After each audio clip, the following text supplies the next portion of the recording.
আজকে আমরা রমজান মাসের প্রস্তুতি হিসেবে কিছু জানার চেষ্টা করব। যেহেতু সামনে একটি রমজান মাস আসছে, সেটা একটি গুরুত্বপূর্ণ মাস। সাধারণ সাধারণ মাসের মতো সেটি মাস নয়, বরং একটি অন্যতম মাস, যে মাসে আমরা অনেক কিছু অর্জন করতে পারি, যে মাসে আল্লাহ তাআলার নৈকট্য প্রাপ্ত বান্দাদের অন্তর্ভুক্ত আমরা চেষ্টা করলেই পারি, আল্লাহ তাআলার তৌফিক থাকলে। তো সেই মাসের আগমন ঘটছে কিছুদিনের মধ্যেই, আমাদের নিকটে চলে আসবে। আর মাত্র হয়তো 7 থেকে 8 দিন কিংবা 9 দিন এরকম আছে। তারপরে পরেই আমরা সেই মাসে পদার্পণ করব, এবং সেই মাস আমরা, যদি আল্লাহ তাআলা আমাদের সৌভাগ্যে রাখেন, তো অবশ্যই আমরা পাবো। তো সেই মাসকে কেন্দ্র করে আমরা পূর্বে কিভাবে প্রস্তুতি নিতে পারি। তো সর্বপ্রথম এই বিষয়টি আমাদের মনে রাখতে হবে যে রমজান মাস একটি আমাদের জন্য সুবর্ণ সুযোগ। প্রত্যেক মুসলিমের এই আকীদা হবে, ধারণা হবে, যেমনটা সালাফে সালেহিনদের আকীদা ধারণা হতো, যে তিনারা রমজান মাসকে সাধারণ মাসের মতো মনে করতেন না। এই জন্য রমজান মাসের জন্য সালাফে সালেহিনদের ব্যাপারে, পূর্বের উত্তরসূরিদের ব্যাপারে এটা এসেছে যে তিনারা পূর্বে থেকে 6 মাস আগে থেকেই রমজান মাসকে পাওয়ার জন্য দোয়া করতেন। কেন দোয়া করতেন? কারণ তাদের হৃদয়ে এক প্রকার রমজান মাসের মর্যাদা ছিল। তিনারা এই রমজান মাসকে বুঝেছিলেন যে আসলে এটা কি গুরুত্বপূর্ণ মাস, আর কি একটা সুযোগের মাস। এই জন্য তারা 6 মাস আগে থেকে আল্লাহর কাছে এই মাস পাওয়ার জন্য দোয়া করতেন। অনুরূপভাবে যখন এই মাস গত হয়ে যেত, চলে যেত, তারপরে সেই মাসে যেগুলো আমল করা হয়েছে, সেই আমল কবুলের জন্য আল্লাহর কাছে তারা বিনয়ের সাথে দোয়া করত। তো সালাফে সালেহিনদের মধ্যে এই রমজান মাসের প্রস্তুতির মধ্যে একটি অন্যতম বিষয় দেখা দিত, তারা এই মাসকে পাওয়ার জন্য আল্লাহর কাছে দোয়া করতেন। এরকম অনেক রয়েছে সালাফে সালেহিন থেকে প্রমাণিত যে তারা আল্লাহর কাছে এইভাবে দোয়া করতেন যে, হে আল্লাহ, তুমি আমাকে রমজান মাস পর্যন্ত পৌঁছে দাও, যেন রমজান মাস আমার সৌভাগ্যে থাকে, যেন রমজান মাসকে পেয়ে সেই মাসের মূল্যায়ন করতে পারি, তোমার ইবাদত করে, অধিক ইবাদত করে তোমাকে খুশি করতে পারি। তো এটা মূলত সেই রমজান মাসের প্রস্তুতির একটা অন্যতম দিক। তার মানে কি, যে ইনারা প্রস্তুত থাকতেন, মানসিক দিক দিয়ে, শারীরিক দিক দিয়ে, সব দিক দিয়ে প্রস্তুত থাকতেন, এবং ধাবিত হতেন সেই মাসের দিকে, কখন সেই মাস আসবে আর সেই মাসে একদম মনোযোগী হয়ে ইবাদত করবে। তো এই বিষয়টি দেখা যায়। আর রমজান মাসের জন্য নবী করিম মুহাম্মদ সাল্লাল্লাহু আলাইহি ওয়াসাল্লাম তিনিও বিশেষভাবে প্রস্তুতি নিতেন, যার ব্যাপারে, যে প্রস্তুতির ব্যাপারে আয়েশা রাদিয়াল্লাহু তাআলা আনহা তিনি বলেন যে নবী করিম মুহাম্মদ সাল্লাল্লাহু আলাইহি ওয়াসাল্লাম যেই সংখ্যায় যতটা শাবান মাসে সিয়াম সাধনা করতেন, রমজান মাস ব্যতীত অন্য কোনো মাসে করতেন না। তো এটা মূলত সেই রমজান মাসের প্রস্তুতি। রমজান মাসের জন্য নিজেকে প্রস্তুত করা, নিজেকে রমজান মাসে বেশি বেশি ইবাদত করার জন্য নিজেকে ওইভাবে ধাবিত করা, তার একটা দিক এটা। আয়েশা রাদিয়াল্লাহু তাআলা আনহা তিনি বলেন, আপনারা হাদিসটি শুনেছেন যে ওয়ালাম আরাহু সাইমান মিন শাহরিন কাত্তু আকসারা মিন সিয়ামিহি মিন শাবান কানা ইয়াসুমু শাবান কুল্লাহু কানা ইয়াসুমু শাবান ইল্লা কালিলান। যে সেই এই রিওয়ায়াতের অর্থ হচ্ছে এটাই যে আয়েশা রাদিয়াল্লাহু তাআলা আনহা তিনি বলেন যে সবচেয়ে বেশি রমজান মাস ব্যতীত সবচেয়ে বেশি সিয়াম সাধনা করতে দেখেছি শাবান মাসে। এমনকি তিনি পুরো মাসের সিয়াম সাধনা করতেন, অল্প কটা দিনের সিয়াম সাধনা তিনি করতেন না। তাহলে এটা মূলত নবী সাল্লাল্লাহু আলাইহি সাল্লামের প্রস্তুতি রমজান মাসে ছিল। তা আমাদের কিরকম ভাবে প্রস্তুতি নেওয়া উচিত, কিভাবে আমরা সেই মাসে প্রস্তুতি নিব?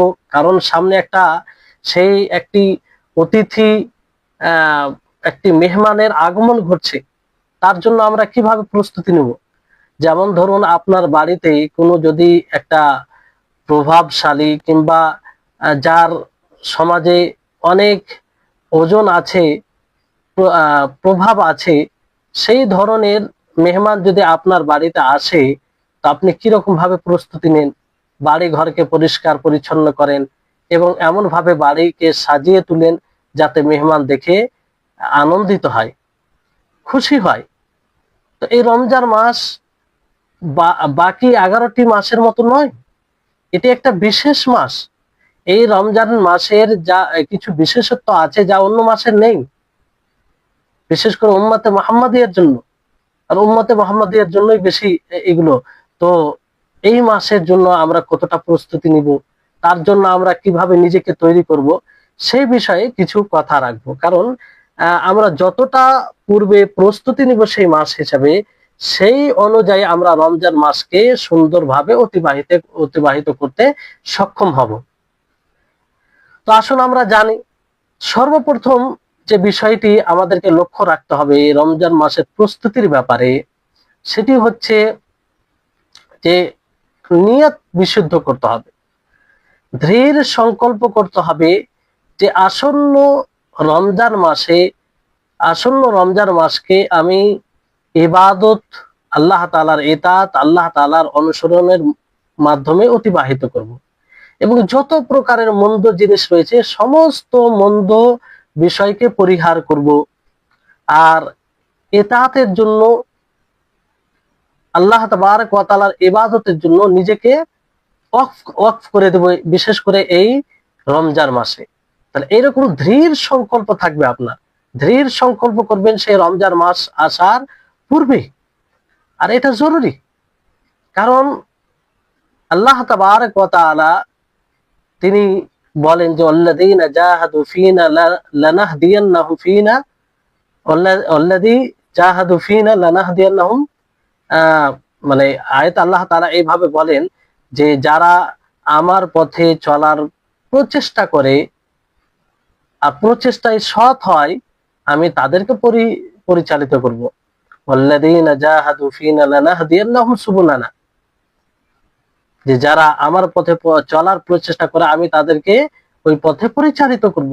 তো আমরা দৃঢ় সংকল্প করি আর প্রচেষ্টায় সৎ হই, তো অবশ্যই সামনে যে রমজান মাস আসছে সেই রমজান মাসকে পাওয়ার পর আমরা ইবাদতে তৌফিক পাবো।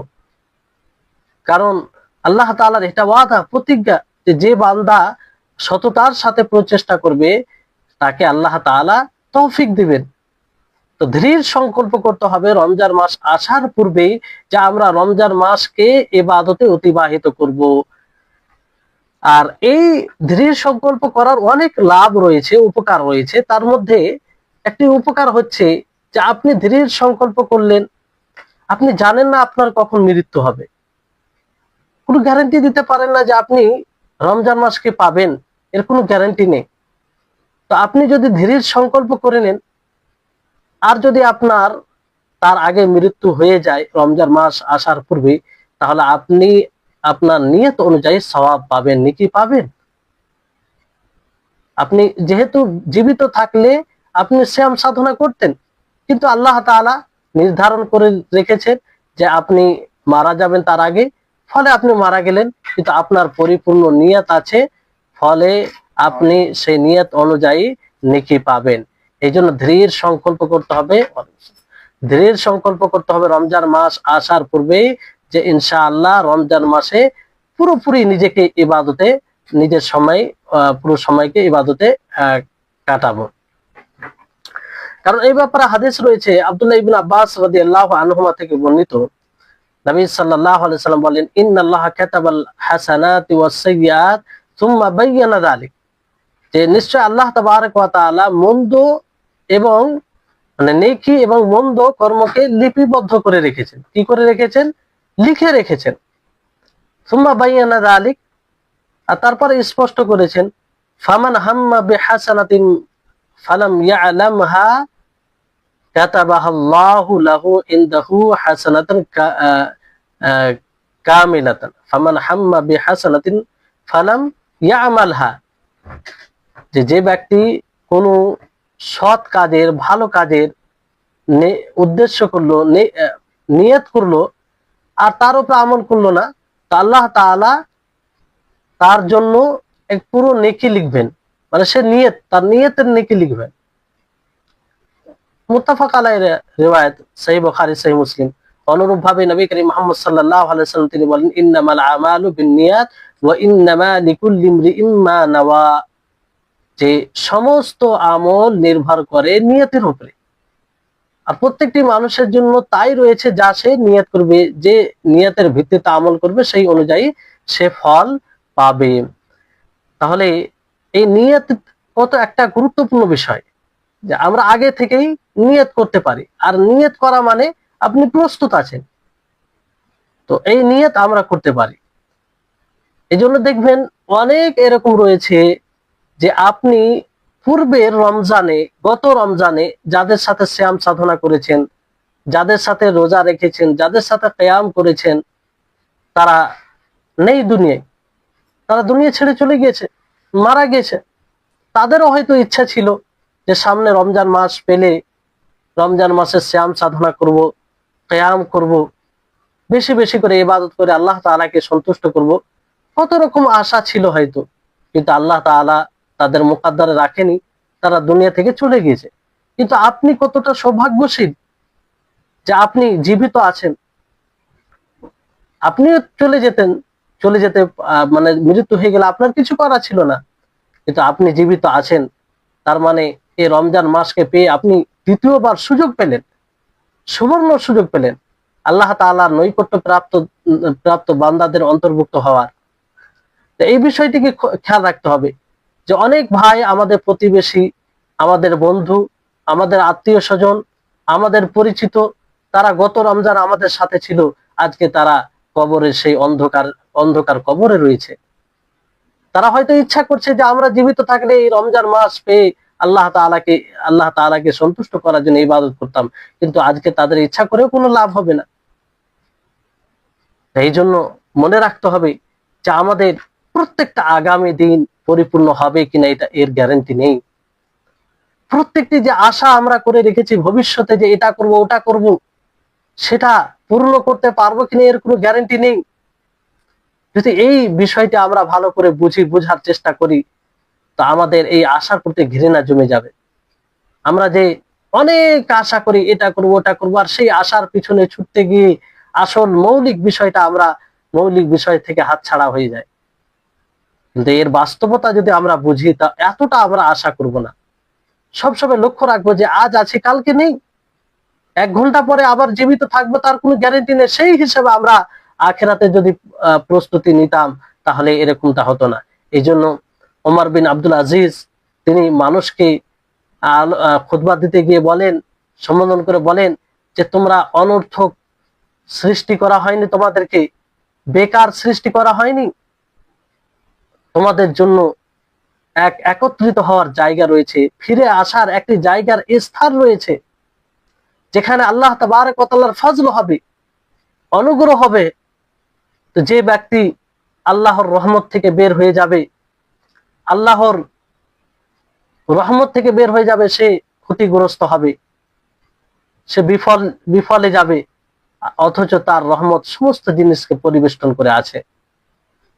আর সেই জান্নাত থেকে সে বঞ্চিত হবে, যে জান্নাত আসমান ও জমিনকে পরিবেষ্টন করে আছে, যে আসমান ও জমিনে নেই, সেই জান্নাত প্রশস্ত।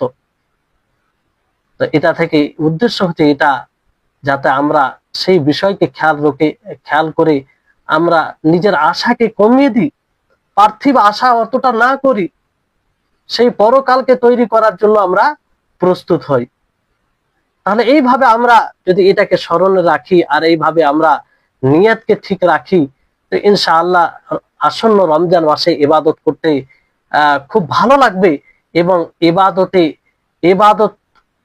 ইবাদতে অগ্রগামী হতে এই নিয়ত আমাদের অনেক সহযোগী হবে। কারণ পূর্বে থেকেই মানসিকভাবে আমরা প্রস্তুত, দৃঢ় সংকল্প করেছি যে রমজান মাসে আমরা খুব বেশি বেশি ইবাদত করব, এবং আল্লাহ তাআলাকে সন্তুষ্ট করার চেষ্টা করব। কিন্তু এই নিয়তে সত্য হতে হবে, সততা থাকতে হবে আমাদের প্রচেষ্টায়, তাহলে এটা সম্ভব হবে। আর যদি আমরা মানুষ দেখানো বলি, আল্লাহ চাইলে এটা হবে, হৃদয় থেকে এরকম কোনো নিয়ত থাকে না। যেমন বর্তমান সময়ে বেশিরভাগ মানুষের এই অবস্থা, কিছু করতে গেলে, কিছু বলতে গেলে, ইসলামের কোনো কাজ ইনশাআল্লাহ করব, মানে আল্লাহ চাইলে, হৃদয় থেকে যে তার একটা সৎ প্রচেষ্টা থাকবে, সৎ নিয়ত থাকবে, এই বিষয়টি বিলুপ্ত থাকে না। ফলে তৌফিকও পায় না, সে কাজে তৌফিক পায় না। আর সে মনে করে যে আমি অনেক বড় চালাক হয়েছি, এই কথা বললাম, মানুষ সব বুঝতে পারলো যে তার ইচ্ছা আছে আর আমি করলাম না। কিন্তু আল্লাহ তো হৃদয়ের খবর জানে, আল্লাহ তো হৃদয়কে জানছে যে কোন মানুষ কিভাবে নিয়ত করছে, তার নিয়তে কতটা সততা আছে, সে বিষয়টি তো আল্লাহ তাআলা জানছেন। তো এটা মনে রাখবেন, আমি আপনি যখনই যে কাজের নিয়ত করি না কেন, সেই নিয়ত যদি সত্য হয়, সেই নিয়তে যদি আমরা সৎ হই, অবশ্যই আল্লাহ তাআলার সহযোগিতা থাকবে, এতে কোনো সন্দেহ নেই। আল্লাহ তাবারক ওয়া তাআলা বলেন, ফালাউ সাদাকুল্লাহ লাকানা খায়রাল লাহুম, যে তারা যদি আল্লাহর সাথে সততা অবলম্বন করে, তো তাদের জন্য কল্যাণ রয়েছে, তাদের জন্য খায়ের রয়েছে। সূরা মুহাম্মদের 21 নম্বর আয়াত। তো এই বিষয়টি দৃঢ় সংকল্প করবেন, এটা মনে রাখবেন আপনারা। তারপরে খালিস তওবা করবেন, যে যেসব গুনাহ হয়েছে, যেসব পাপ হয়েছে, যেসব শরীয়ত বিরোধী কাজ হয়েছে, সেগুলো থেকে ফিরে আসবেন, আল্লাহর কাছে বিনয়ের সাথে ক্ষমা চাইবেন, যে হে আল্লাহ, যা পাপ করেছি, ভুল করেছি, আগামীতে প্রতিজ্ঞা করছি যে আর করব না। লজ্জিত হবেন, তওবা সাদেকা যাকে বলা হয়, খালিস তওবা, সেই তওবা করবেন। কারণ যখনই মানুষের উপরে গুনাহ হয়, সেই গুনাহ থেকে তওবা করা জরুরি হয়ে যায়। তওবা একটি গুরুত্বপূর্ণ ইবাদত। তো সামনে আমাদের একটি নেকির মৌসুম আসছে, নেকি সঞ্চয়ের একটা সিজন আসছে, যে সিজনে আমরা অল্প সময়ে, অল্প পরিশ্রমে, অল্পে, খুব কম কষ্টে অধিক আমরা নেকি অর্জন করতে পারি, খুব সহজে আল্লাহ তাআলার সন্তুষ্টি লাভ করতে পারি, খুব সহজে আল্লাহর অনুসরণকারী হিসেবে আমরা পরিচয় দিতে পারি। সেই মৌসুম, সেই সিজন আসছে আমাদের নিকটে। তার আগে যদি আমরা তওবা না করি, তার আগে যদি আমরা নিজেকে পবিত্র না করি, তাহলে মনে রাখবেন সেই সিজনও আমরা ভালোভাবে ইবাদত করা আর তৌফিক পাবো না। কারণ আল্লাহ তাআলা গুনাহগারকে, পাপীকে ইতাআতের তৌফিক দেয় না, তাকে তার নৈকট্য লাভ করার কাজের উপযুক্ত হিসাবে আল্লাহ তাআলা সেই জায়গায় পৌঁছায় না তাকে, যখন সে গুনাহগার হয়, পাপী হয়। কারণ গুনার অশুভ লক্ষণ রয়েছে। সেই গুনাহ কি করে? মানুষকে বঞ্চিত করে, গুনাহ মানুষকে লাঞ্ছিত করে, গুনার বন্দী মানুষকে ইতাআতের পথে চলা থেকে বাধা দেয়। গুনার যে বোঝা, সেই বোঝা, কল্যাণের যে হালকা বোঝাকে নিতে বাধা দেয়। তারপরে ইতাআতের কাজে, শরীয়ত সম্মত কাজে তাতে প্রতিযোগী হতে নিষেধ করে সেই গুনাহ। এই জন্য দেখবেন যারা গুনাহগার, যারা পাপী, তাদের হৃদয় অন্ধকারে পরিপূর্ণ হয়, কঠোর হয়ে যায়, তারা আল্লাহ থেকে একদম অনেক দূর সরে যায়। এই জন্য তারা ইতাআতের তৌফিক পায় না। আপনি চিন্তা করুন, সমাজে দেখতে পাবেন, এটা উপলব্ধি করতে পারবেন আপনি, যে আপনার সাথে আপনার প্রতিবেশী, আপনার পরিচিত, আপনার আত্মীয় স্বজন অনেক আছে।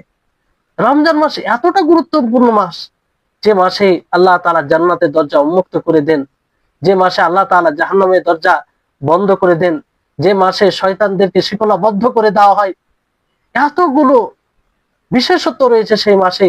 এমনকি সেই মাসের ব্যাপারে নবী সাল্লাল্লাহু আলাইহি সাল্লাম তাদের জন্য বদদোয়া করেছেন, যারা রমজান মাসকে পেল অথচ নিজের গুনাহকে ক্ষমা করিয়ে নিতে পারলো না।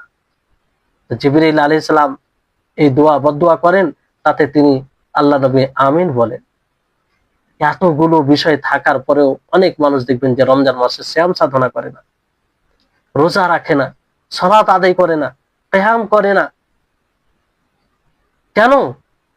এত কাজে তৌফিক কেন পায় না? একটা পরিবেশ থাকার পরেও তার কারণ হচ্ছে তারা পূর্বে থেকে গুনাহগার, পাপী। আল্লাহ তাআলা তাদের হৃদয়ে মরিচা পড়ে গিয়েছে, ফলে তাদের হৃদয়ে এই রমজান মাসের ফজিলত ছাড়া দেয় না? এই রমজান মাসে যে আল্লাহর রহমতের মাস, মাগফিরাতের মাস, এই কথাগুলো তাদের শরীরে মানে তাদের হৃদয়ে অনুভূতি নিয়ে আসে না। সম্মানিত উপস্থিতিগণ, তাহলে আমাদেরকে আগে পবিত্র হতে হবে, পরিষ্কার পরিচ্ছন্ন হতে হবে। এই জন্য আপনি ইসলামে যতগুলো ইবাদত আছে আপনি যদি চিন্তা করেন বুঝতে পারবেন যে সর্বপ্রথম মানুষকে উদ্বুদ্ধ করা হয়েছে যে নিজেকে আগে পরিষ্কার পরিচ্ছন্ন করবে, পাক পবিত্র করবে, তারপর সে ভালো কাজে ধাবিত হবে। আপনি যেমন ধরুন সালাত আদায় করবেন, তো সালাত আদায়ের জন্য পবিত্র থাকা জরুরি। ময়লা আবর্জনা নিয়ে যদি আপনি সালাত আদায় করতে যান তাহলে সেই সালাত হবে না। এর জন্য যদি ফরজ গোসল ওয়াজিব মানে গোসল ওয়াজিব হয়ে থাকে তাহলে গোসল করতে হবে, উযু না থাকলে উযু করতে হবে। নিজেকে পরিষ্কার পরিচ্ছন্ন করে আল্লাহর মানে নামাজ মানে আল্লাহর সাথে কথা বলা, আল্লাহর কাছে চাওয়া, আল্লাহর কাছে মনের কথা ব্যক্ত করা। তো নিজেকে আগে ওইভাবে নিয়ে আসতে হয়, তারপরে ভালো কাজে ব্যস্ত হয়। প্রতিটি বিধান সম্পর্কে এরকম, বেশিরভাগ বিধান দেখতে পাবেন। কারণ একটি আরবিতে নীতি আছে যে আত-তাহলিয়া ক্বাবলা তাখলিয়া, না আত-তাখলিয়া ক্বাবলা তাহলিয়া, মানে আগে আপনাকে কি করতে হবে? খালি করতে হবে, ময়লা আবর্জনা বের করতে হবে। যেগুলো শরীয়তে আপত্তিকর বিষয়, গুনাহ পাপ যা কিছু করেছেন সবগুলো থেকে আপনাকে মুক্ত হতে হবে। তারপরে নিজেকে ঈমান দ্বারা আপনি ঈমান দিয়ে ভালো কাজ দিয়ে সজ্জিত করতে পারবেন। যেমন একটি বোতলে যদি পানি থাকে, মানে নোংরা পানি থাকে, তাহলে আপনি ভালো পানি তাতে ঢাললেও যে ভালো পানিটা ঢালবেন সেটাও নোংরা হয়ে যাবে, সে পানিটা কোনো কার্যকর উপকারী হবে না। কিন্তু সেই বোতলটা খালি করে পরিষ্কার করে যদি আপনি ভালো পানিটা তাতে মানে ঢালেন তাহলে সে পানিটা নিজের জায়গায় ঠিক থাকবে। অনুরূপ ভাবে আগে আপনি ভালো কাজ করার আগে নিজেকে আবর্জনা থেকে মুক্ত করবেন। আবর্জনা বলতে গুনাহ পাপ, এগুলো থেকে নিজেকে মুক্ত করবেন। আর এগুলো থেকে যখন আপনি মুক্ত করবেন তখন আল্লাহ তাআলা আপনাকে ভালো কাজের তৌফিকও দিবেন, আপনাকে তৌফিক দিবেন। এই জন্য কেউ বলেন যে যে আমি কিয়ামুল লাইল করতে পারি না, কিয়ামুল লাইল করতে পারে, মানে কেউ বলেছেন তিনি তার অভিজ্ঞতা অনুযায়ী বলেছেন, আর যেটা বাস্তব, তিনি বলছেন যে হারামতু কিয়ামুল লাইল সানাতান বিযামবিন আমালতুহু, যে আমি 1 বছর কিয়ামুল লাইল থেকে বঞ্চিত থেকেছি গুনহার কারণে, যে গুনহাটা আমি করেছি, গুনহার কারণে আমি কিয়ামুল লাইল তাহাজ্জুদের প্রতি সক্ষম হতে পারিনি। ওয়া ইন্নামা কিলা লিল হাসান লা নাস্তাতিউ কিয়ামুল লাইল, যখন হাসানকে বলা হয় যে আমরা কিয়ামুল লাইলের সক্ষম মানে পারি না কিয়ামুল লাইল করতে, তাহাজ্জুদের সালাত পড়তে, তো তিনি বলেন যে কাইয়াদাতকা খাতায়াকুম, যে তোমার গুনাহ, তোমার পাপ, তোমার অন্যায়, তোমার জুলম তোমাকে বাধা দিয়ে রেখেছে, বন্দী করে রেখেছে। এটা হতেই পারে না যে তুমি পরিষ্কার পরিচ্ছন্ন হবে, তুমি গুনাহ মুক্ত হবে আর তুমি ইচ্ছা করবে আর হবে না এটা। ওয়াকাল ফুজাইল বলেন ইদা কুনতা লা তাস্তাতিয়া কিয়ামুল লাইল ওয়া সিয়ামান নাহার ফা'লাম আন্নাকা মাহবুসুন কাদ কাইয়াদাত যুনুবুকা, যখন তুমি ইচ্ছা করবে মানে মানে যখন দেখবে যে তুমি কিয়ামুল লাইল করতে পারছো না, তাহাজ্জুদের সালাত আদায় করতে পারছো না, সিয়াম সাধনা করতে পারছো না, তো নিশ্চিতভাবে জেনে রাখো যে তোমাকে বন্দী করে রেখেছে তোমার গুনাহ, তুমি তোমার গুনহার কারণে এগুলো পারছো না। সম্মানিত উপস্থিতিগণ, তাহলে সামনে আসন্ন রমজান মাস গুরুত্বপূর্ণ মাস, যে মাসকে পাওয়া অনেক সৌভাগ্যের বিষয়, যার এইরকম অর্থে অনেক হাদিস রয়েছে, সেগুলো বলছি না যেহেতু কথা লম্বা হয়ে যাবে। তো সেই মাসটাকে ভালোভাবে অতিবাহিত করার জন্য আমাকে আপনাকে পরিষ্কার পরিচ্ছন্ন হতে হবে, তওবা সাদেকা করতে হবে, তওবায়ে নাসুহ খালিস তওবা করতে হবে এবং আল্লাহর কাছে বিনয়ের সাথে চাইতে হবে, এইভাবে দোয়া করতে হবে যে হে আল্লাহ, যেন আমরা সেই মাসকে ইবাদতের সাথে ইতাআতের সাথে অতিবাহিত করতে পারি। বিনয়ের সাথে আল্লাহর কাছে চাইতে হবে। তৃতীয় হচ্ছে বিষয় রমজান মাসের প্রস্তুতি হিসাবে সেটি হচ্ছে সময়ের ফজিলতকে বোঝা,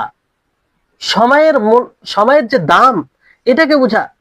সময়ের মধ্যে তারতম্য আছে, এক হিসেবে পুরো সময়টাই মূল্যবান, যারা আমরা মূল্য দিতে পারি না, কিন্তু তার মধ্যে কিছু সময় রয়েছে যে তার আরো ফজিলত রয়েছে অন্য সময়ের তুলনায়, যেটা আল্লাহ তাআলার পক্ষ থেকে। এই সময়ই হচ্ছে আমাদের জীবন, সময়ই হচ্ছে আমাদের জান্নাত তৈরি করার এটা মাধ্যম, সময়ই হচ্ছে জাহান্নাম থেকে মুক্তি পাওয়ার মাধ্যম, সময়ই হচ্ছে আল্লাহ তাআলাকে সন্তুষ্ট করার মাধ্যম, সময়ই হচ্ছে যে প্রকৃত নবীর অনুসরণকারী হিসেবে পরিচয় দেওয়ার মাধ্যম। যদি আমরা এই সময়কে ভালোভাবে ভালো কাজে, ইতাআতের কাজে, শরীয়ত অনুযায়ী ব্যয় করি, তাহলে আমরা এই সময় আমাদেরকে সফলতার শিখরে নিয়ে যাবে। আর যদি এই সময়কে ঠিক মতো ব্যবহার না করি, অহেতুক অনর্থক অশ্লীল কাজে ব্যয় করি, তাহলে এই সময় আমাদেরকে ধ্বংস করবে। এই সময়টা হচ্ছে মূল, যে সময় দ্বারা মানুষ, একজন মুমিন আল্লাহর সাথে ব্যবসা করে, যে সময়ের মাধ্যমে আল্লাহর নিকট থেকে যে সৌভাগ্যশীলতা এটা লাভ করে। যদি এই সময়টা নেক আমলে, সৎ আমলে পরিপূর্ণ থাকে তাহলে, আর যদি সৎ আমল থেকে শূন্য থাকে তাহলে এই সময় আমাদের কোনো কাজের হবে না। ইবনু জাওজি রাহিমাহুল্লাহ তিনি বলেন যে প্রত্যেক মানুষকে সময়ের মূল্য, সময়ের মর্যাদা বোঝা উচিত, যাতে সে কোনো একটি মুহূর্ত, কোনো একটি সময়, কোনো একটি মিনিট, কোনো একটি ঘন্টা, কোনো একটা দিন, কোনো একটা মাস, কোনো একটা বছর, কোনো একটা মুহূর্ত শেষ পর্যন্ত আল্লাহ তাআলার নৈকট্য লাভ করার পথ ছাড়া অন্য পথে যেন ব্যয় না হয়।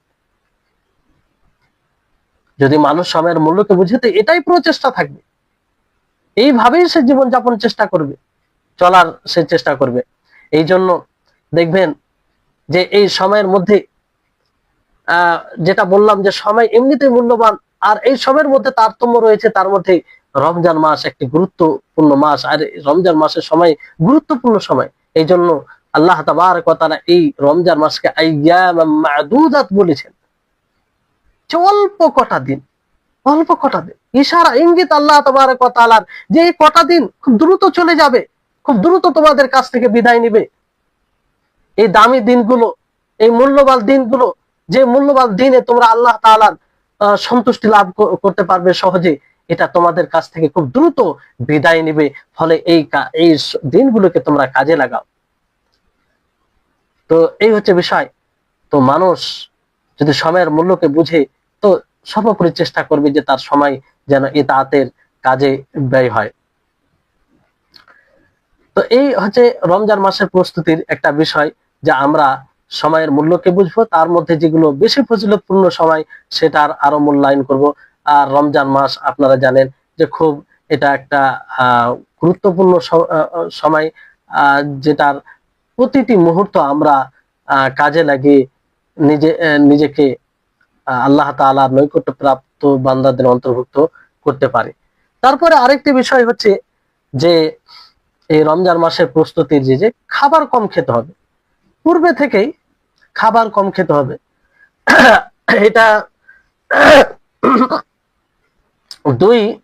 দুই অর্থে নিতে পারেন, যে রমজান মাসের পূর্বে খাবার কম খেয়ে যাতে রমজান মাসের সিয়াম সাধনা করতে আপনার জন্য সুবিধা হয়, যেন আগে থেকে খাবার কম খাবেন, তো এটা সুবিধা। আর খাবার কম খেলে সব দিক দিয়ে সহজ বিষয়টি রয়েছে, আপনার জন্য ইবাদত করা খুব সহজ হয়ে যাবে। আর রমজান মাসে, যখন রমজান মাস আসবে, রমজান মাসের সময় অতিবাহিত করবেন, সে সময়ে খাবার, যেমন অনেকে আছে যে সাহারি করার সময় এতটা সাহারি করে, খাবার একটা নিয়ম আছে যে আপনি এতটা খাবেন যে আপনি স্যাটিসফাইড হবেন, কিংবা নিশ্চিত হবেন যে হ্যাঁ আপনি খেলেন। কিন্তু তার মানে এটা নয় যে আপনি গলা পর্যন্ত খাবেন, যার জন্য ফজরের নামাজ পড়তে গিয়ে আপনার অসুবিধা হচ্ছে, কিংবা তারপরে কিছুক্ষণ ইবাদত করতে চাইছেন আপনি, তারপরও পারছেন না। কেন? বেশি খাবার খেয়েছেন, ফলে ঘুম ভাব বেশি, কিংবা আরো কিছু সমস্যা।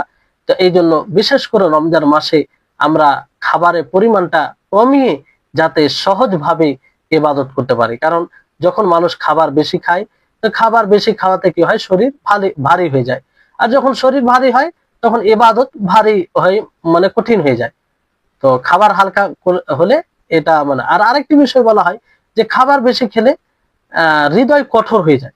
হৃদয় কঠোর হওয়ার একটি মানে কারণ যে খাবার বেশি খাওয়া।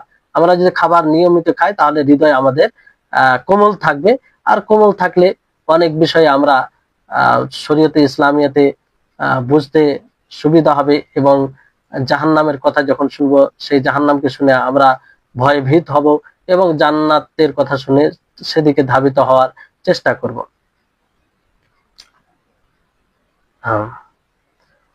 এই জন্য সালমা বিন সাঈদ বলেন যে মানুষকে লজ্জা দেওয়া হয় পেটের কারণে, যেমন ভাবে গুনহার কারণে, যে গুনহা করে সেই গুনহার কারণে মানুষকে ভৎসনা দেওয়া হয়, লজ্জা দেওয়া হয়।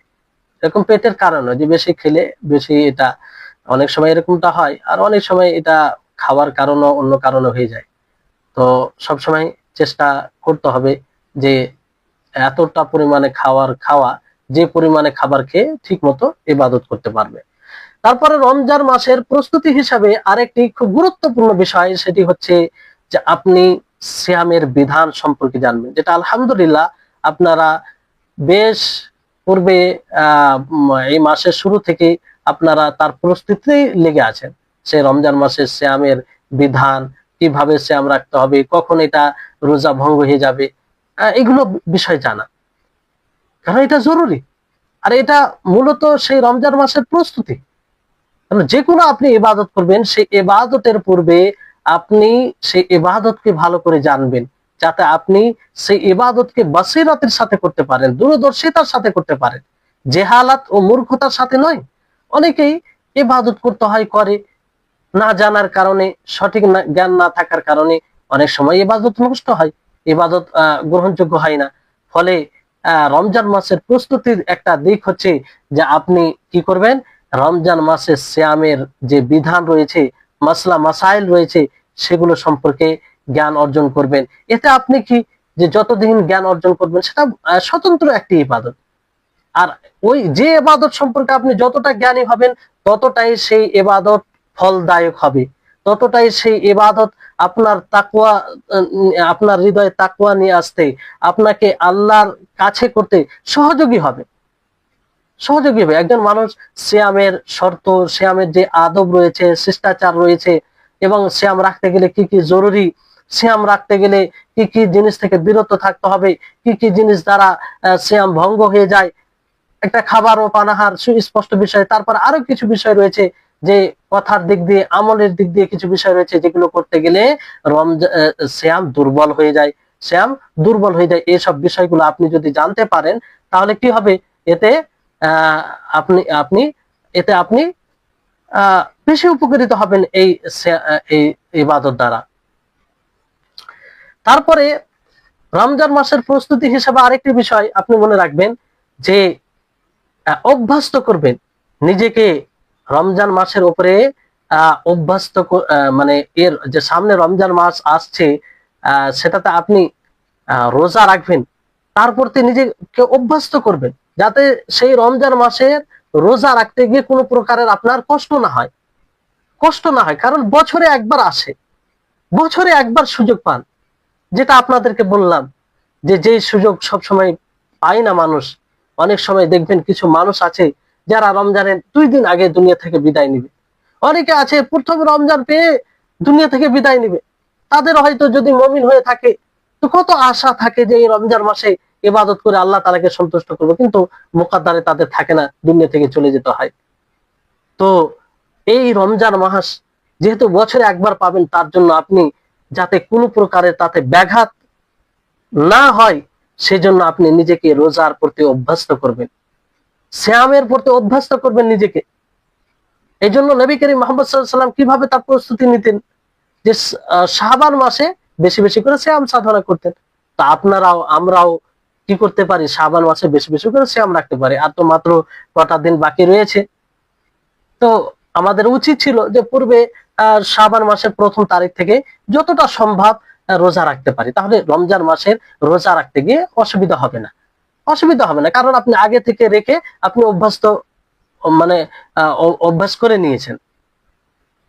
আর এটা একটা মানে রমজান মাসে মনোযোগী হওয়ার একটা অন্যতম দিক। যেমন আপনাদেরকে উদাহরণ দিই, পূর্বেও হয়তো বলেছি যে আপনি ফরজ সালাত আদায় করবেন, তো যদি আপনি ফরজ সালাতের আগে যে সুন্নাতে রাতেবা আছে সে সুন্নাতে রাতেবা পড়েন, আজানের পরে পরে মসজিদে চলে যান, কিংবা আজান হওয়ার আগে আপনি উপস্থিত হয়ে যান, সেখানে গিয়ে আপনি সুন্নাতে রাতেবা পড়েন, তারপরে দোয়া পড়েন, তারপরে যে ফরজ সালাতটা আপনি পড়বেন, তাতে যে আপনার মনোযোগী হবে, যে খুশু সৃষ্টি হবে, ওই মুসাল্লির মধ্যে হবে না যে জামাত যখন শুরু হয় তখন যায়।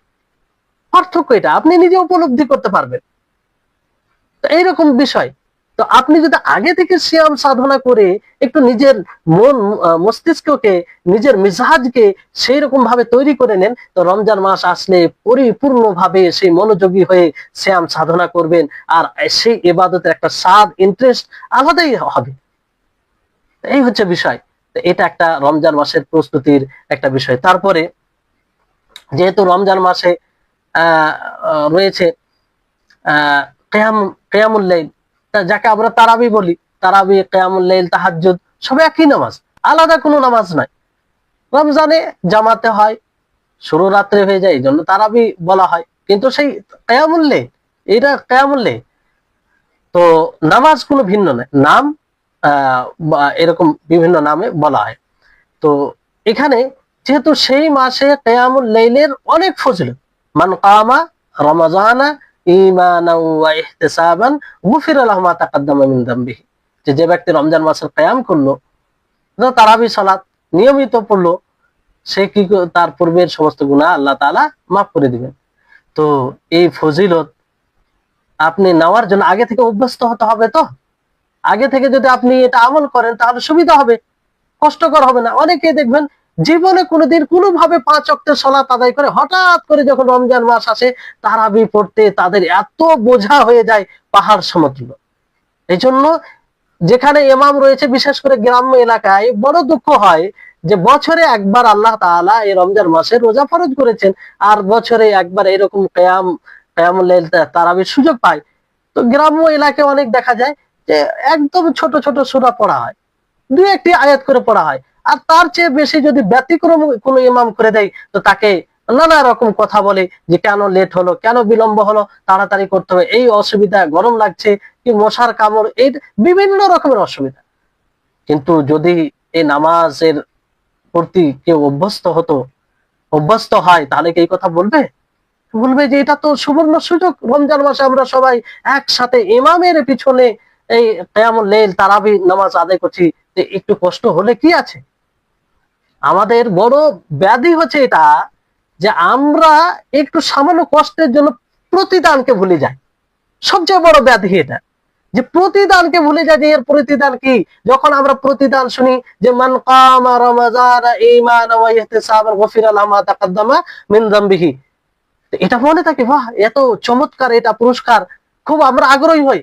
কিন্তু যখন আমল করতে যাই, একটু কষ্ট হলে তখন এই প্রতিদানকে ভুলে যায়, না একটু তাড়াতাড়ি করতে হবে, এত বিলম্ব কেন, বড় বড় সূরা যেন না হয়। সেই সময় যদি প্রতিদানকে খেয়াল রাখে, প্রতিদান এত বড় প্রতিদান, এত বড় সওয়াব, এত বড় ফজিলত কেন? এর জন্যই তো যে আপনি কষ্টের সম্মুখীন হবেন, একটু কষ্ট হবে আপনার। যেখানে যতটা আপনি বেশি বড় প্রতিদান পাবেন, সেখানে ততটা বেশি আপনি কষ্টের সম্মুখীন হবেন, এটাই স্বাভাবিক। তাই এই বিষয়গুলো বোঝা যায়। আর মা ও খালাদের মধ্যে অনেক এরকম পাওয়া যায় যে একদম ছোট করে পড়ে, এমনকি যে মনে হবে না যে তারা এই কিয়ামুল লাইল পড়লো কিংবা এই তারাবির সালাত আদায় করলো। ছোট ছোট সূরা দ্বারা, ঠিক আছে, সূরা মুখস্থ নেই, যতটুকু আছে একটু সুস্থে আরামে পড়বেন, স্থির ভাবে পড়বেন। 8 রাকাত পড়বেন, 8 রাকাত পড়লেন, তারপর 3 রাকাত ভিতরে পড়লেন, 11 রাকাত। কত রাকাত? বেশি লাগালে 1 ঘন্টা লাগাবেন, 1 ঘন্টা তো কমসে লাগাতে পারেন। বড় দুঃখ হয় যে 30 মিনিটে, 25 মিনিটে, 35 মিনিটে তারা শেষ করে দেয়। কি ধরনের নামাজ? তো তো বলা উদ্দেশ্য হচ্ছে এখানে এটা যে আপনি আগে থেকে অভ্যস্ত করুন, মেজাজ বানান, ওইভাবে নিজেকে প্রস্তুত করুন যে 1 ঘন্টা কেন 1.5 ঘন্টা হলো আপনার পক্ষ থেকে কোনো বাধা আসবে না, আপনি প্রতিবাদ করবেন না, আপনি কোনো অভিযোগ করবেন না, বরং আপনি খুশি হবেন, আনন্দিত হবেন যে না, এটা তো 1 মাসের ব্যাপার, আমরা এইভাবে আল্লাহ তাআলার বেশি বেশি করে ইবাদত করি। তো এইভাবে এটা একটা আহ মানে মানে রমজান মাসের প্রস্তুতির একটা দিক। তারপরে আপনি আরো কিছু রয়েছে যে কাসরাতুত তিলাওয়া, অধিকভাবে তেলাওয়াত করবেন। আপনারা জানেন যে রমজান মাস কোরআনের মাস, কোরআনুল কারীম নাজিল হওয়ার মাস, এটা আপনারা জানেন সকলে। তো সেই মাসে কোরআন তেলাওয়াত করতে হবে আপনাকে বেশি বেশি করে।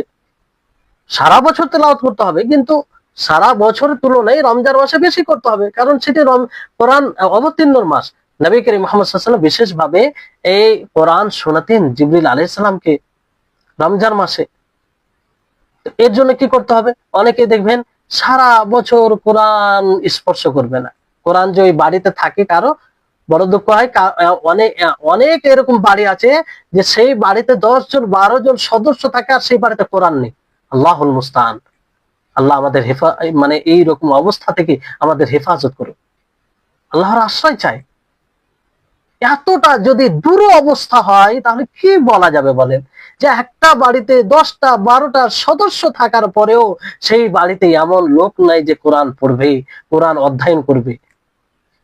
আর আমাদের উপরে আল্লাহর আযাব আসে, তখন বলি এই এত আমরা নামাজ পড়ি, এই করি, আর আল্লাহর আযাব কেন? আপনি সামান্য সেই কোরআনের তেলাওয়াতটা আপনি শেখার মানে চেষ্টা করতে পারলেন না। তো প্রতিটি বাড়িতে কোরআন থাকবে, কোরআন তেলাওয়াত হবে, কোরআন অধ্যয়ন হবে। অনেক বাড়িতে তো ভাড়া করে নিয়ে আসতে হয়। হাই মুসলিম, এদের উপরে কি বলবেন আপনি? ভাড়া করে নিয়ে এসে কোরআন তেলাওয়াত করাতে হয়। তাই হচ্ছে অবস্থা। তো যাই হোক, কোরআন রমজান মাসে আপনি বেশি বেশি করে তেলাওয়াত করবেন। এই জন্য আপনি আগে থেকে প্রস্তুতি দিবেন। শাবান মাসে বেশি বেশি করে আরো তেলাওয়াতের পরিমাণটা বাড়িয়ে দিবেন, বেশি বেশি করে তেলাওয়াত করুন, যাতে রমজান মাসে আরো বেশি তেলাওয়াত করতে পারেন। তারপরে আপনি প্রতিযোগী হওয়ার চেষ্টা করবেন, এক অপর থেকে এগিয়ে যাওয়ার চেষ্টা করবেন। এই প্রতিযোগী হতে গিয়ে আপনি এটা মনে করবেন না যার প্রতিযোগী হবেন সে পিছিয়ে যাক, না, এটা ইবাদত। আপনি চাইবেন সেও ইবাদত করুক, আমিও ইবাদত করি, আমি যেন আরো বেশি ইবাদত করি, এরকম আপনার চাহিদাটা আপনি করবেন। বুঝতে পারলেন?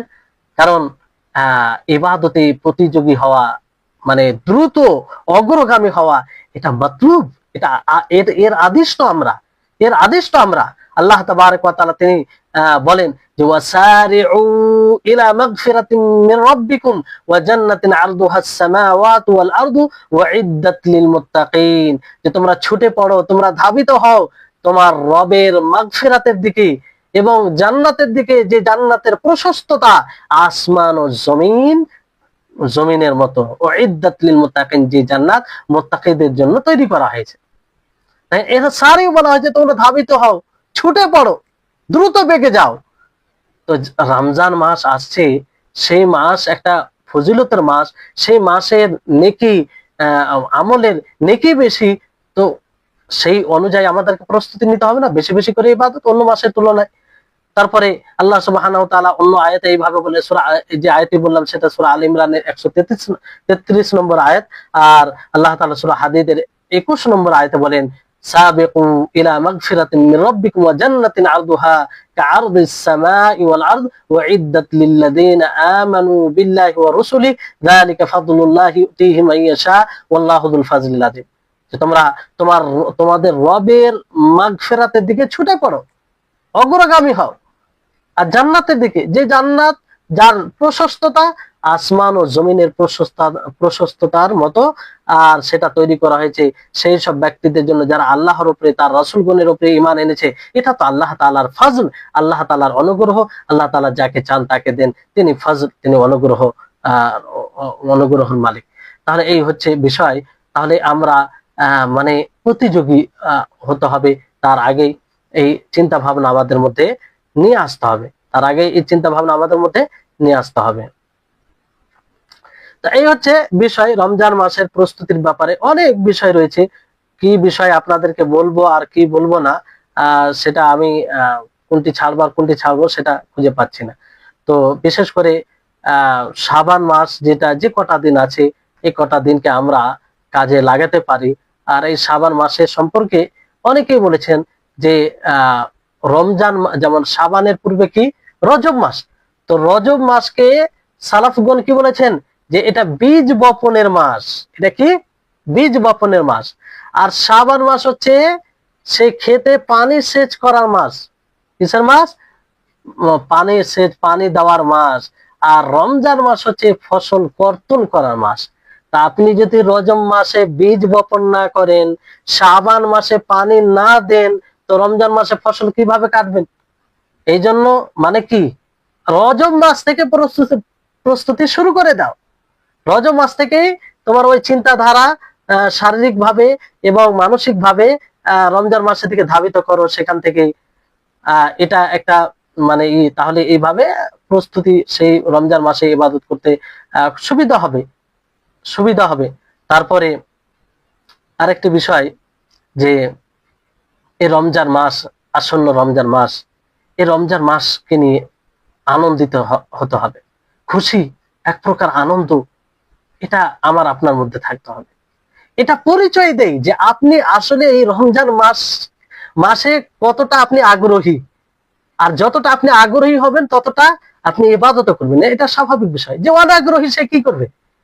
তো আপনি মানে খুশি হবেন, আনন্দিত হবেন। নবী করিম মুহাম্মদ সাল্লাল্লাহু আলাইহি ওয়াসাল্লাম এক অপরকে সুসংবাদ দিতেন, আতাকুম শাহরুন মুবারাকুন, যে তোমাদের নিকটে রমজান মাস আসছে, যে রমজান মাস মুবারক মাস, যে মাসে আল্লাহ তাআলা জান্নাতের দরজা উন্মুক্ত করে দেয়, যে মাসে আল্লাহ তাআলা জাহান্নামের দরজা বন্ধ করে দেয়, যে মাসে শয়তানকে শিকলাবদ্ধ করে দেওয়া হয়। তাহলে খুশি হবেন, আনন্দিত হবেন। আল্লাহ তাআলা কি বলেন? কুল বিফাদলিল্লাহি ওয়া বিরহমাতিহি ফাবিযালিকা ফালইফরাহু ওয়া খায়রুম মিম্মা ইয়াজমাউন। যে হে নবী আপনি বলুন আল্লাহ তাআলার ফজল এবং তার রহমত, আর এটা দ্বারা তারা যেন খুশি হয়, আনন্দিত হয়। কারণ তারা যা জমা করেছে তার চেয়ে এটা উত্তম। তো আল্লাহ তাআলার ফজল যখন পাবেন, অনুগ্রহ যখন পাবেন আপনি, তো রমজান মাসে একটা বিশাল বড় অনুগ্রহ আল্লাহ তাআলার পক্ষ থেকে, তো এটার প্রতি খুশি হতে হবে। সূরা ইউনূসের 58 নম্বর আয়াত। তারপরে এই রমজান মাসের পরে কিন্তু বড় দুঃখ হয় জানেন, সমাজ, আল্লাহ তাআলা সকলকে সুবুদ্ধি দান করুন এবং সকলকেই শরীয়তের প্রতি আগ্রহী হওয়ার তৌফিক দিন। অনেক মানুষ আছে রমজান মাস এলে চেহারাতে বিষণ্ণতা এসে যায়, একদম মন খারাপ। কারণ রমজান মাসে মানুষ রোজা রাখবে, তাকেও রোজা রাখতে হবে। রমজান মাসে মানুষ ইতাআতের কাজ করবে, শরীয়তের কাজে ধাবিত হবে। মানুষ মন্দ কাজ কম করে, তাকে এগুলো থেকে মানুষের কারণে বিরত থাকতে হবে। এই জন্য মন খারাপ থাকে, মন বিষণ্ণ থাকে, ভালো লাগে না, কখন এই মাসটি যাবে এরকম। তার চেয়ে দুর্ভাগ্য মানুষ আর কি হবে বলেন? কত বড়টা সে, এটা মূলত আল্লাহ তাআলার শাস্তি, আযাব। যে এত বড় নিয়ামত সামনে থাকা সত্ত্বেও সেই নিয়ামত দ্বারা উপকৃত হওয়ার তো দূরের কথা, সেই নিয়ামতের প্রতি অনাগ্রহিতা, সেই নিয়ামতের প্রতি কি অনাগ্রহিতা। তো এই হচ্ছে বিষয়। তাহলে চিন্তা করুন বিষয়টি। তো যারা এই ধরনের লোক আছে তাদেরকে বুঝাবেন, অবশ্যই তাদেরকে বুঝাবেন, কারণ তাদের পরিণাম খুব খারাপ হবে যদি এরকমটা হয়। তারপরে আরেকটি বিষয় হচ্ছে যেখানে খেয়াল রাখতে হবে যে এই মাস আসার আগে যেগুলো কাজ আপনাকে ব্যস্ত করে দিবে রমজান মাস থেকে, ইবাদত থেকে, সেগুলো কাজ আপনি পূর্বে সেরে নেবেন। এই জন্য আল্লাহ তাআলা 12টি মাসে রমজান মাসে সিয়াম ফরজ করেনি, একটি মাসের করেছে। এটা একটা হিকমা যে 12 মাসের সিয়াম ফরজ করলে আল্লাহ তাআলা মানুষের জন্য কষ্টকর হতো। মানুষ কাজ করবে, অনেক দেখবেন কষ্টকর কাজ করে, সকলেই অনেকেই দেখবেন কাজ করে। তো তাদের জন্য 12 মাস রোজা রাখা এটা তো মানে একদম বাইরে, শক্তির বাইরে। আল্লাহ তাআলা তো তিনি হাকিম, তিনি রাহিম। হ্যাঁ, শেষ করে দিচ্ছি। তো এই জন্য রমজান মাস আসার পূর্বে আপনি যেগুলো কাজ আপনাকে ব্যস্ত করে দিবে আল্লাহর ইবাদত থেকে, সেগুলো আপনি সেরে নেবেন। তো এই হচ্ছে বিষয়। তারপর আরো কিছু বিষয় ছিল যেগুলো বলার ইচ্ছা ছিল, কিন্তু যাই হোক সময়ের কারণে আর বলা হচ্ছে না। ইনশাআল্লাহ কোনো হয়তো দর্শে এমনি ইশারা ইঙ্গিতে আমাদের ইয়াউমি দৈনন্দিন কি রুটিন হবে রমজান মাসে, এটা একটু ইঙ্গিত করব অন্য একটা ক্লাসে, অন্য বিষয় হয়তো এই বিষয়ে একটু কিছু বলে দেবো ইনশাআল্লাহ। আশা করি আপনাদের জন্য, আপনাদের জন্য, আমার জন্য, সকলের জন্য যেন এই আলোচনাটি উপকৃত হয়, আর আমরা যেন রমজান মাসে সেই আলোচনা অনুযায়ী ওইরকম ভাবে প্রস্তুতি নিতে পারি, যাতে আমাদের সকলের জন্য রমজান মাস খুব ভালোভাবে অতিবাহিত হয়। এই রমজান মাস যেন আমাদের জন্য জান্নাত পাওয়ার একটি অন্যতম কারণ হয়ে ওঠে। এই রমজান মাস যেন আমরা নিজেকে গুনাহ থেকে মুক্ত করতে পারি, মুক্ত হওয়ার একটি অন্যতম কারণ হয়ে ওঠে। আল্লাহ তাআলা এর তৌফিক দান করেন। জি, ওয়া আখিরু দাওয়ানা আলহামদুলিল্লাহি রাব্বিল আলামিন। আসসালামু আলাইকুম ওয়া রাহমাতুল্লাহি ওয়া বারাকাতুহু।